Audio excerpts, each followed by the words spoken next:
Hi, I'm Lauren E. Miller, founder of Stress Solutions University and laurenemiller.com. There are three different techniques that help with shame and regret. Many of us have timeline experiences that continue to evoke the emotional flare-up of shame and regret. The following three techniques can be used together to release the grip of these serpents that seem to hold us back from the fullness of life that God has prepared for us to enjoy. Ultimately, the release of shame and regret is an inside job. It begins within your castle. Pull up the drawbridge and reorganize your interior world in order to release the grip of past events that evoke these two emotional states of being, shame and regret. It is a grace. Ask for the grace.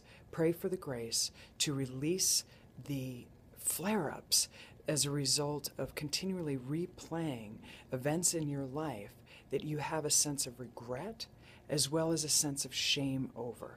You can use the following techniques to release the biological link that was created when you actually experienced the event and then ruminated upon it after the event was over. One of them is EFT, the Emotional Freedom Technique, combined with Ho'oponopono, which is a Hawaiian technique for release and love. So as you close your eyes and using a timeline therapy technique that actually gives you that disassociation from the event, you imagine yourself sitting in a movie theater. You imagine the scene that causes that feeling, those feelings, that emotional state of being of shame and regret. Imagine that particular scene on a movie theater. As you're watching the scene, play the scene through once, all the way through as fast as you can. Taking a deep breath, then you push the replay button, but this time play it backwards twice as fast. Play it forwards and backwards as fast as you can, and continually do this as you drain the color out of the event and as you make it a little grainy. And this causes that distance between the event. Then you can play the event through at normal speed, the event that is causing you to have that sense of shame and regret. This time, you simply imagine yourself stepping into that scene and facing you. And as you do this, you begin to tap on the EFT points as you insert the four Ho'oponopono statements. I love you. I'm sorry. Please forgive me. Thank you. I love you. I'm sorry. Please forgive me. Thank you. And the point that I'm touching is located on the bra strap line for women, just underneath the arm. You can reach across either side as you tap. As you're saying the four Ho'oponopono statements of forgiveness, love, and release. I love you. I'm sorry. Please forgive me. Thank you. And continue to do a round of the EFT. I love you. I'm sorry. Please forgive me.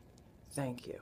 As you're facing yourself, you're unleashing that internal, God-given natural state of being that is free from the chains of that sense of shame. God desires to set us free from that so we can step into the full experience of having a humble presence, a humble countenance within this life. And so practice these three techniques. The movie technique, running it forwards and backwards, then add the EFT combined with a Ho'oponopono technique. It's very powerful to release the emotional charge. Life happens, and unless there's a high emotional charge, it remains objective. As soon as there's a high emotional charge, that's what causes those experiences to drop into our program that drives our ship and how we show up. So step into the life that God desires you to live, free from that sense of shame and free from that sense of guilt. Seek that forgiveness, work from the inside out, ask for God's grace, and enjoy practicing, because we're called to live life to the fullest. And God says that this is possible for us, and part of that process involves pruning for growth. So enjoy practicing. I'm Lauren E. Miller from StressSolutionsUniversity.com.